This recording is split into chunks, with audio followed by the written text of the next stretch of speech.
Os premios Feroz non cambian. Por terceiro ano consecutivo, Pontevedra volverá a coller a cerimonia de entrega destes galardóns do audiovisual estatal. Será o vindeiro 23 de xaneiro de 2027, pero tanto o Concello como a Asociación de Informadores Cinematográficos de España anunciaron que haberá unha ampla programación previa con proxeccións, charlas e coloquios que traerán ata a cidade a algúns dos persoeiros máis relevantes do sector.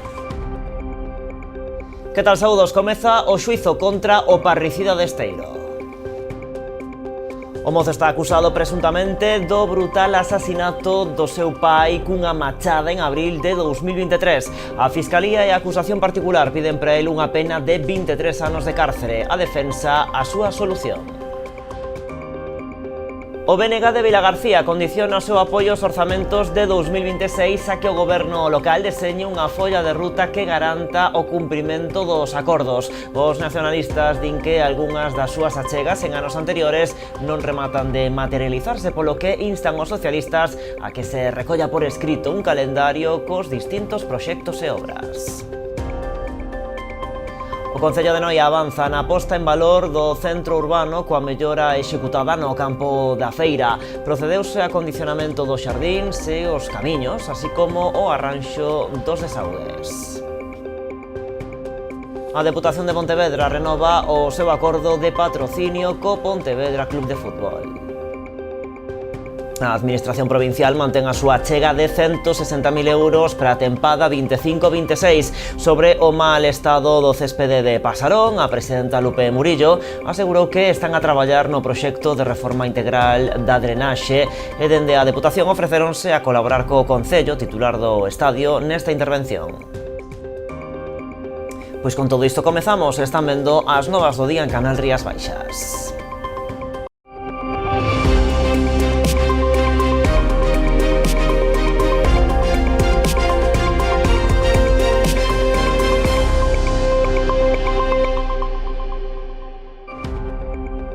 Arranca o xuizo contra o parricida de Esteiro.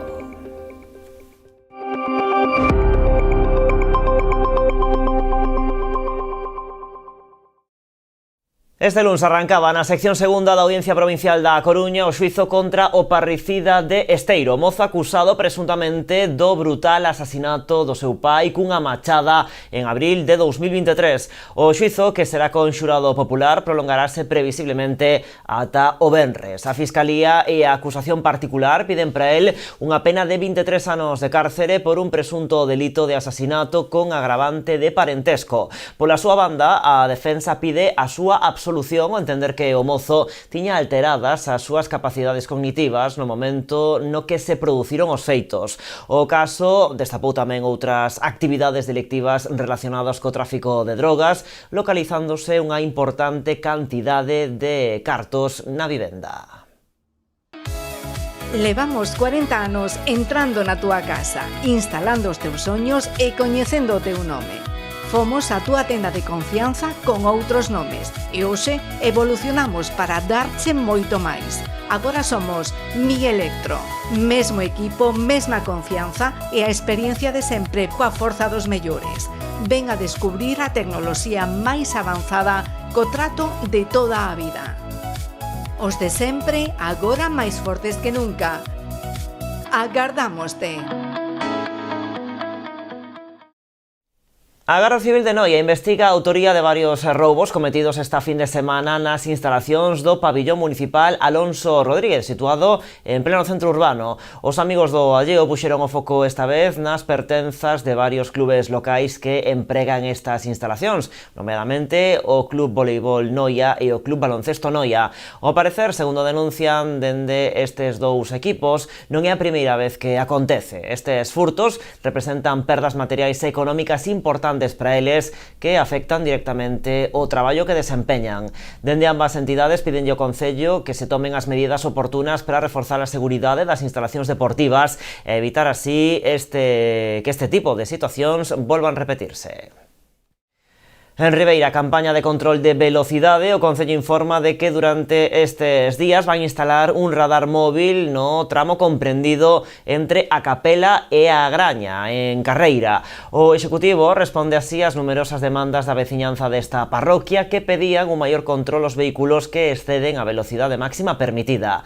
Fontes municipais informan de que se trata dunha medida temporal que busca exclusivamente calmar a velocidade de circulación. A acción completarase reforzando a presenza policial na zona. A alcaldesa María San Pedro sinalou que se toma esta decisión por motivos de seguridade tanto para vehículos como para peóns e que non é con afán recadatorio, senón para que os condutores cumpran coa velocidade máxima permitida nesta zona en concreto.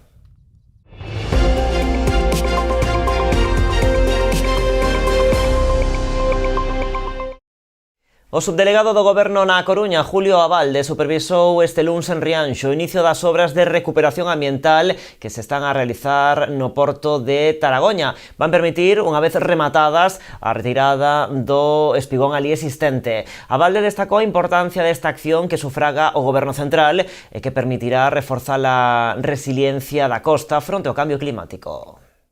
O subdelegado do Goberno na Coruña, Julio Abalde, comprobou esta mañá xunto ao alcalde Julián Bustelo, o patrón maior Miguel Ángel Iglesias e o xefe da demarcación de costas en Galicia, Carlos Gil, a marcha das obras de recuperación ambiental que se están a realizar no porto de Taragoña, que teñen como a principal finalidade a recuperación da morfoloxía natural da costa nesa zona, mediante a retirada do espigón ali existente.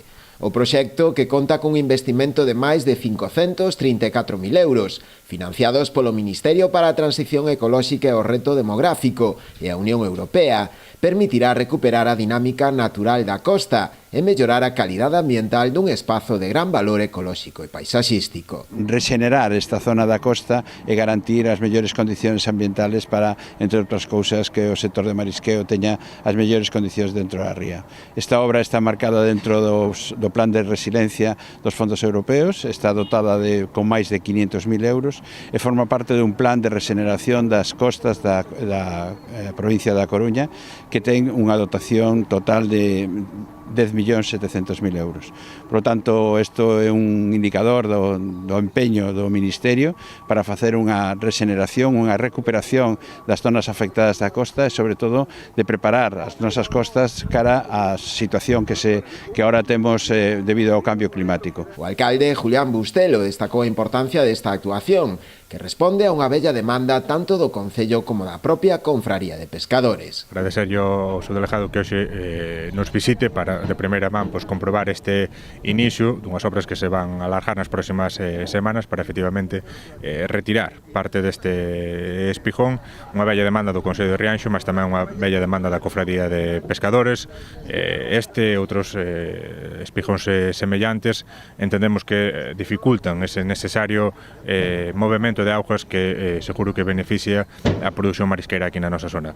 Os últimos anos están sendo malos, este último ano de maneira particular para o marisqueo galego, para o marisqueo da nosa ría e do noso concello. Entendemos que este tipo de actuacións non vai solventar o problema por si mesmas, van contribuir a que pouco a pouco se vayan dando eses pasos necesarios para ter unhas rías máis resilientes ao cambio climático e máis capaces de soportar todo canto está por vir. O prazo de execución das obras é de 2 meses, polo que con toda seguridade estarán rematadas este verán. E a alcaldesa de Ribeira sai ao paso das acusacións formuladas polo BNG en relación ao proxecto da futura residencia. María San Pedro defende o cambio de emprazamento en aras de garantir a máxima seguridade dos usuarios do servizo. O Concello de Ribeira, eu como alcaldesa, dende logo que non vou a consentir é poñer mínimamente en risco a seguridade dos usuarios dunha residencia pública na que sabemos que poden existir peligros.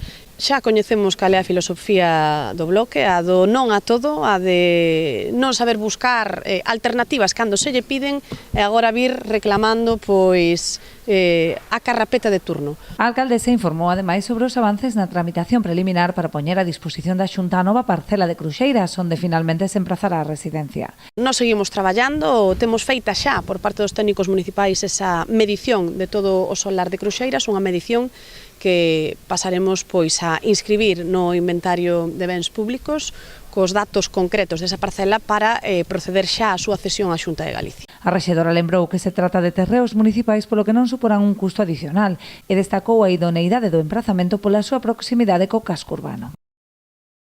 O BNG de Vilagarcía condiciona o seu apoio aos orzamentos de 2026 a que o goberno local deseñe unha folla de ruta que garanta o cumprimento dos acordos. Os nacionalistas din que algunhas das súas achegas en anos anteriores non rematan de materializarse, polo que instan aos socialistas a que se recolla por escrito un calendario cos distintos proxectos e obras. Coa mantendida, nos últimos 3 anos o goberno local, o BNG de Vilagarcía, condiciona o seu apoio aos orzamentos de 2026 a un compromiso por escrito por parte do Executivo de Varela sobre as súas achegas ás contas. Os nacionalistas observan como as súas melloras nos últimos anos nos presupostos non acaban de materializarse tanto como lles gustaría, polo que queren certezas de que iso non será así no último ano do mandato. Ten que haber agora, digamos que unha maior confianza por parte do BNG. E esa maior confianza ten que ir da man dun compromiso do goberno municipal de que o que vayamos suscribir agora ten que ir acompañado, por decirlo de unha maneira, dunha folla de ruta, dun calendario de aplicacións. Por que din os nacionalistas nos últimos 3 anos chegaron a acordos co goberno local que pola contra non se materializan? Observamos que en ocasións parece que as que foron exclusivamente achegas aportacións do BNG están en vías de construción, en vías de proceso ou non se acaban de materializar. Pero sí é certo que observamos que efectivamente están arrinconando un pouco máis os proxectos do BNG que os do propio grupo de goberno, non? Dai un pouco a desconfianza. Desconfianza, pero tamén optimismo de cara a sacar adiante as contas. Uns orzamentos defenden dende o BNG que deben poñer o foco desta volta no mantemento. Este ano, 2026, tiña que ser o ano no que se invertise máis en mantemento que en novas actuacións.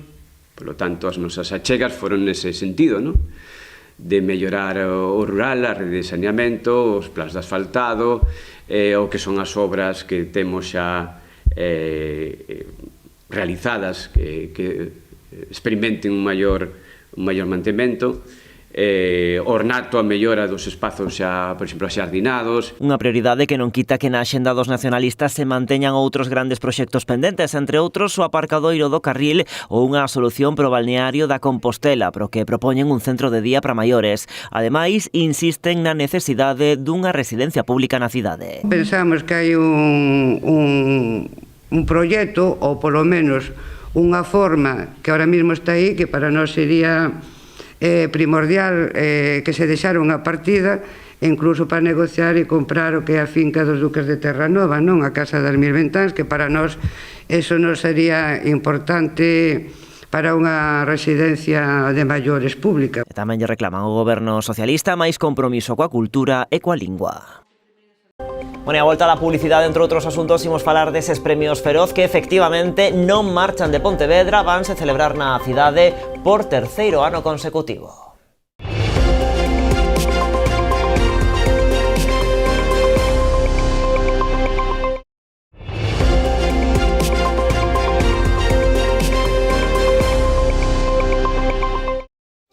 Aquí seguimos nas novas en Canal Rías Baixas. O Concello de Noia avanza na posta en valor do centro urbano coa mellora executada no campo da Feira. Procedeuse ao acondicionamento dos xardíns e os camiños, así como ao arranxo dos desaugues.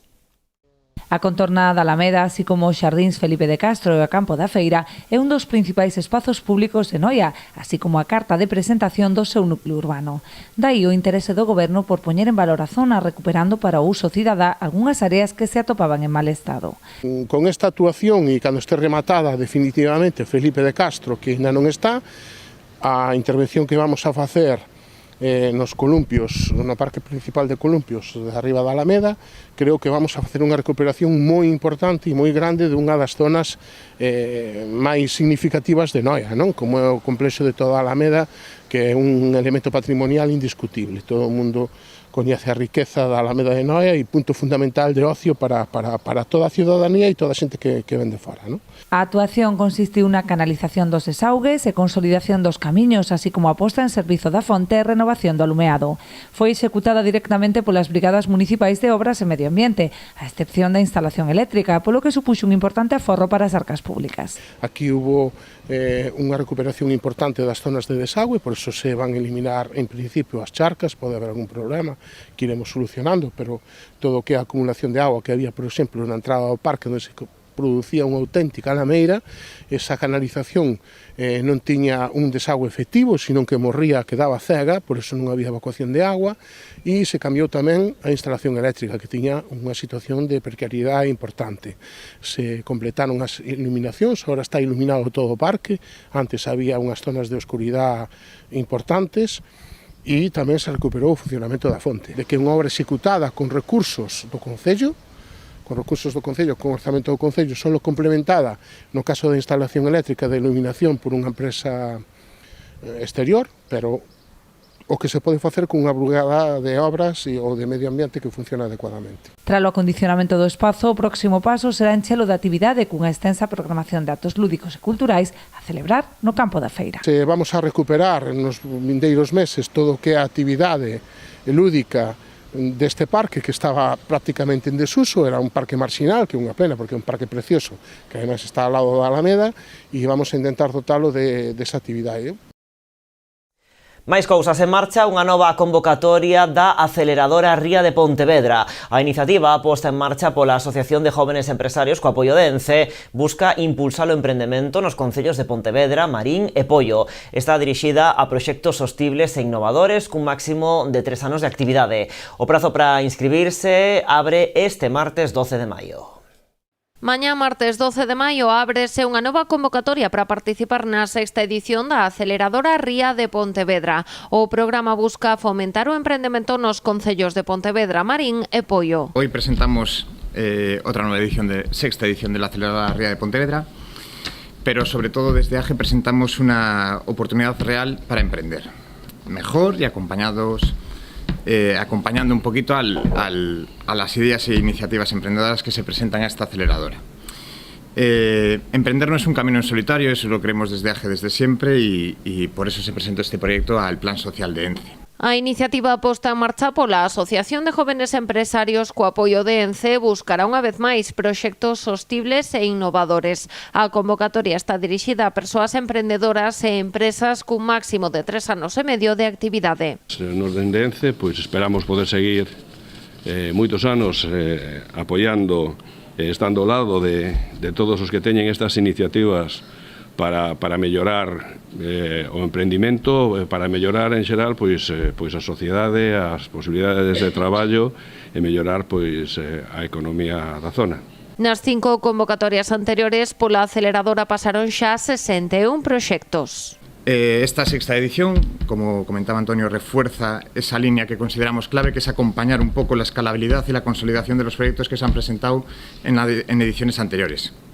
Y también me gustaría destacar esa conexión territorial que es fundamental, que es en el entorno de la ría de Pontevedra, aunque es muy grande, pero lo que es el final de la ría, que es Poio, Marín y Pontevedra, esos proyectos y esa economía circular son importantes para que nuestra economía y nuestro entorno sea competitivo.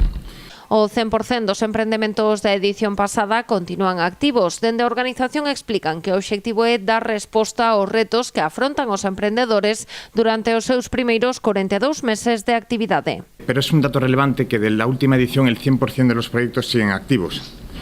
Eso significa que estamos construyendo empresas con capacidad real de mantenerse, evolucionar y aportar valor. O prazo de inscripción permanecerá aberto ata o 29 de maio. E o Concello de Ribeira reedita os bonos comercio para animar as vendas antes do período de rebaixa. Serán descontos de ata 30 euros como máximo a aplicar nas compras realizadas nos establecementos adheridos entre o 14 de maio e o 7 de xuño ou ata que se esgote a partida de 100.000 euros. Hoxe abriu o prazo para que os comerciantes se aderisen á nova convocatoria dos bonos Ama Ribeira, que se poderán descargar a partir deste xoves na web amarribeira.gal. O Concello destinou unha partida de 100.000 euros para financiar estes descontos, que teñen por obxectivo dinamizar o tecido comercial antes do inicio da tempada de verán. Contamos cun orzamento de 100.000 euros, algo que nos dará pois prácticamente para chegar a unhas 3.500 persoas do noso municipio, cos que contamos pois que eses bonos de 30 euros pois sexan ben gastados en todos os comercios do noso municipio que se adhiran. A partir de aí, hoxe, unha vez presentada pois esta nova campaña, ábrese o plazo a partir das 12 da mañán para que os comercios poidan adherirse. O prazo de adhesión é, pois desde hoxe, é ata que remate a propia campaña de bonos, que será o 7 de xuño.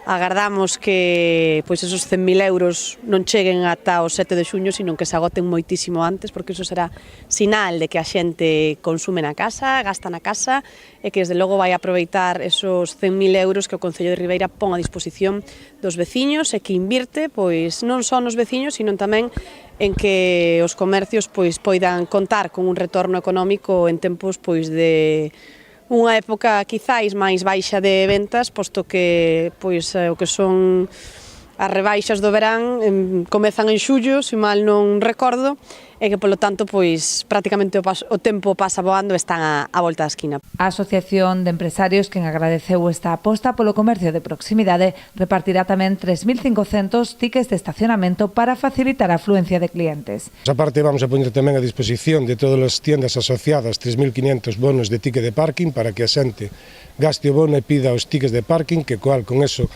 seguimos dinamizando, seguimos apostando polo comercio de Ribeira, que a xente se encontre a gusto e que sepa que teña onde aparcar, que soliciten os bonos que están a disposición de todos os socios, non? Por a outra parte, tamén vamos a colaborar co Concello para que a xente que queira axuda para poder descargar os bonos, pois que acuda tamén a asociación, que a xente que está ali traballando pois tamén lle axudarán. Como en anos anteriores, serán descontos de 10 euros por cada compra de 30, cun máximo de 30 euros de desconto. O prazo para descargar os bonos permanecerá aberto ata o 7 de xuño, aínda que unha vez se esgote o saldo, quedarán sen validez.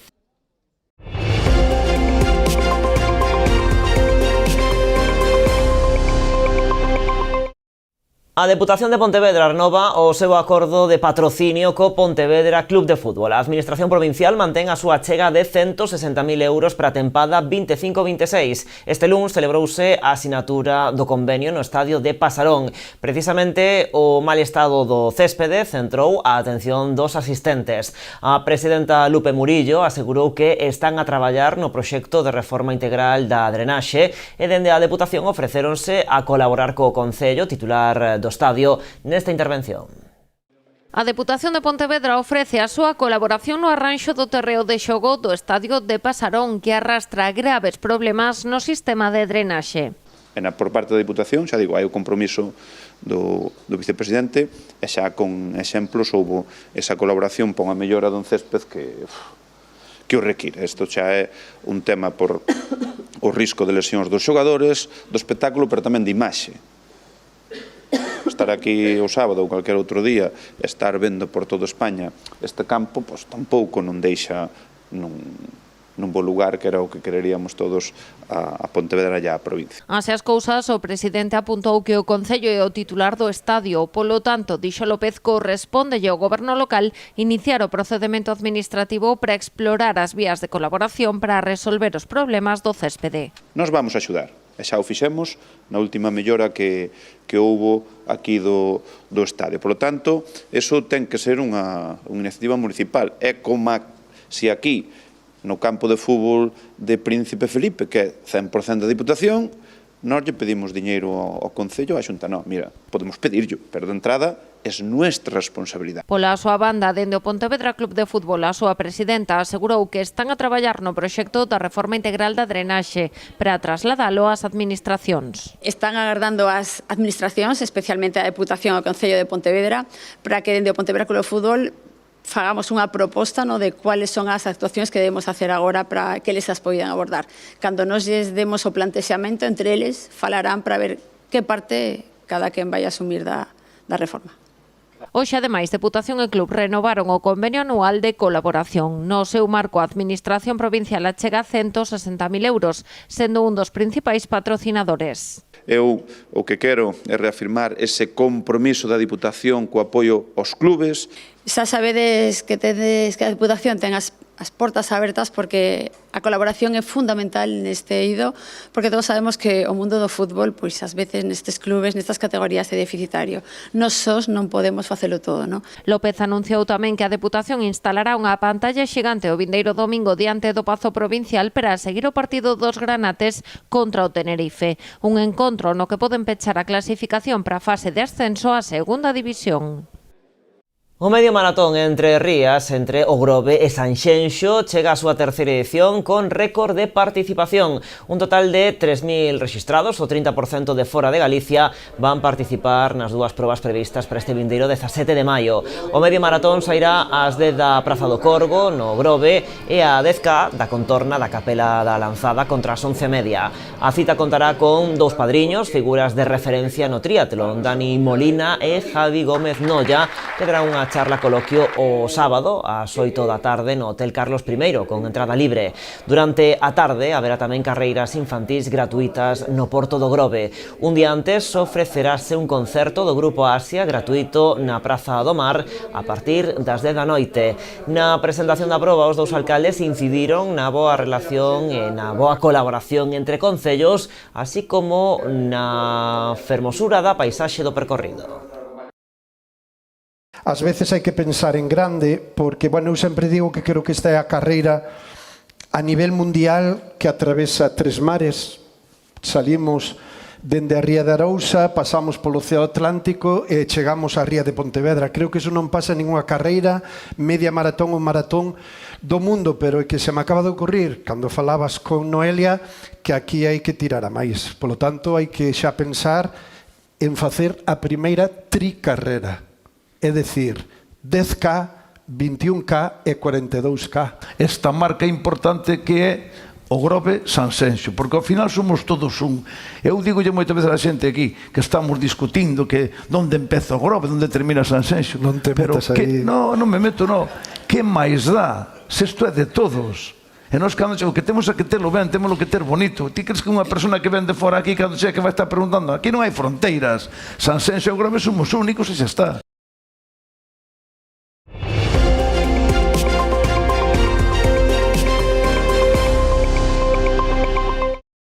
Os premios Feroz non cambian por terceiro ano consecutivo. Pontevedra volverá a coller a cerimonia de entrega destes galardóns do audiovisual estatal. Será o 23 de xaneiro de 2027, pero tanto o Concello como a Asociación de Informadores Cinematográficos de España anunciaron que haberá unha programación previa ampla con proxeccións, charlas e coloquios que traerán ata a cidade a algúns dos persoeiros máis relevantes do sector. Os Feroz de Pontevedra fan súa famosa canción de Llurena.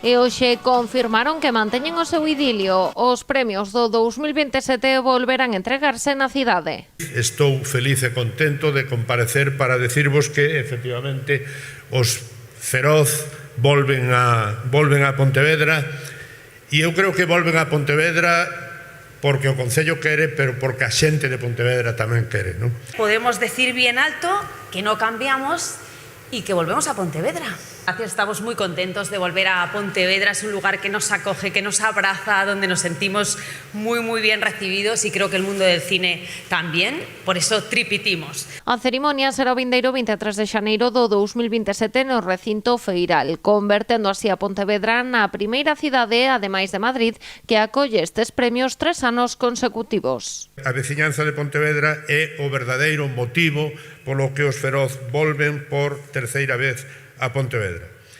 A cidade quere máis e nós tamén queremos máis, e somos unha cidade que está capacitada ou que ten unha enorme capacidade para atraer e organizar grandes eventos. Esta decisión foi tomada pola nova directiva da Asociación de Informadores Cinematográficos de España, agora presidida por Alicia García. Hoxe estivo en Pontevedra a nova vicepresidenta Elena Sánchez, que confirmou que se manterá a ampla programación previa. Los 2 años de los Feroz en Pontevedra han sido una gran experiencia para ICE, y nos alegra mucho que nos hayáis reclamado para estar aquí de nuevo.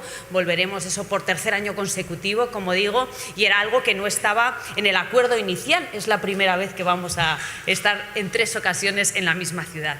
Nuestro objetivo en esta tercera edición será ampliar aún más nuestra actividad para llegar a más capas de la población, tanto en las actividades previas como el día de la Gala de los Feroz. Está previsto que a ICE anuncie os nomeados aos Premios Feroz 2027 a finais do mes de novembro. Nas anteriores edicións, este anuncio tamén se fixo dende Pontevedra.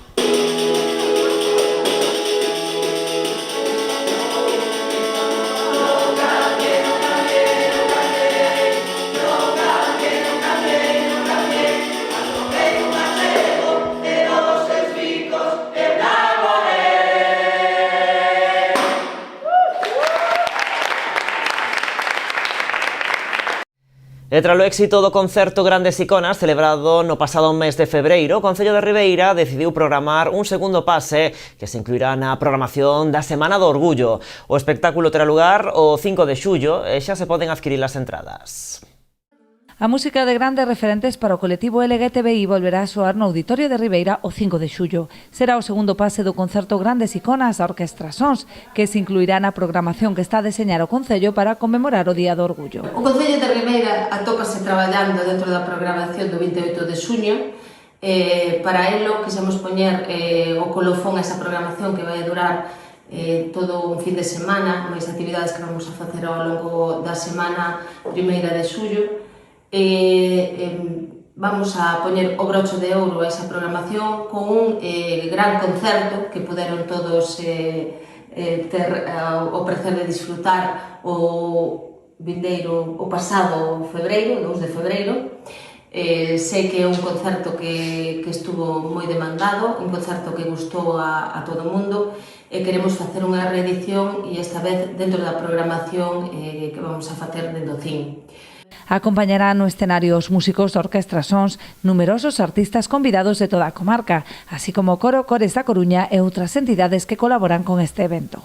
É un concerto que se chama Grandes Iconas, donde nel contamos coa Orquestra Sons por un lado, tamén co coro Cores da Coruña, que darlle unha vez máis as gracias a todos os integrantes, en especial ao seu director Pablo Carreira por querer estar con nos este proxecto e compartilo. E, como non, a todos os solistas que veñen de xeito altruista, solistas do Barbanza, no que vamos tamén a reivindicar o talento que temos aquí, e darlle tamén as gracias a eles por querer formar parte deste espectáculo. Vai ser un espectáculo como de outra vez, onde vamos a representar e a falar un pouco de cada un das iconas que aparecen no cartel e algunha máis tamén, e onde vamos a representar artistas como Chabela Vargas, Freddie Mercury, Rocío Jurado, que marcaron un antes e un despois no mundo da música e sobre todo no mundo LGTBI+. As entradas cun prezo de 30 € xa se poden adquirir a través de taquilla.com ou na Oficina de Atención Cidadá do Concello.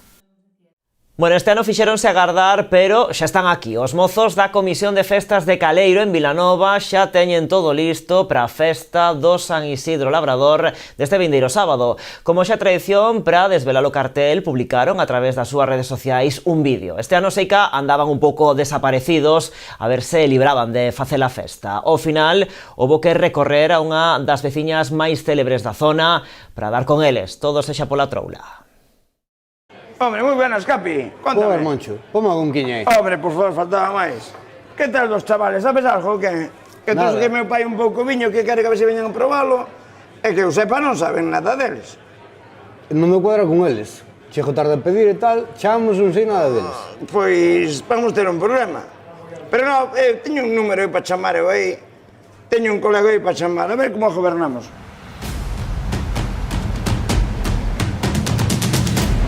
Moncho, ¿dónde os que me mandaste? ¿Qué me recoordenadas me des? Levo unha hora buscando por esta xente que non encontro ni Dios. Estou pasando un frío de carallo.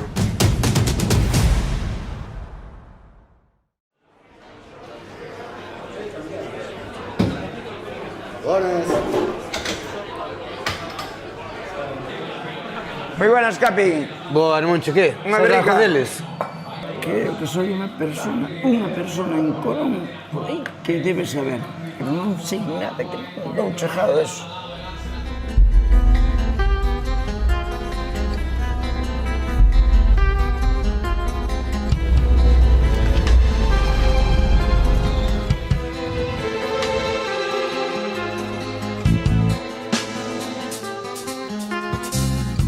Vamos a ver, onde están os da Comisión de Festa? Eu que sei onde están da Comisión de Festa, mas ata aquí eu non te sei. Pois logo, eu non te vou arrear de aí hasta que me dixes onde están. Pero se desde que quitei a barra, por ali non viñeron máis. Non, a logo usted non se faz festa San Isidro? O único que sei é que están moi lexos, pero non sei máis. Están tan lexos que están en Islandia, onde están logo? Están en Marbella, xa me estás cansando un pouco. Que queres máis? Que cho diga? Pensando ben, que con diablo ir a Marbella é un trastorno de la letra. Mira, mellor vou chamarlle por teléfono e despois do que ocurra, pois terei que ir alá ou como sea.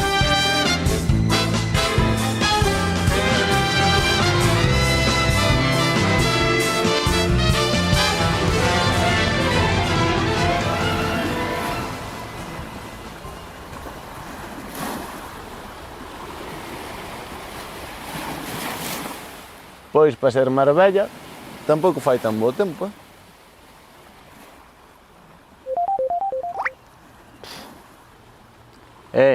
Ui, muchachos, Moncho, quere que vayan a facer a festa? Pois, tuvo que ir Sinda da Lengua.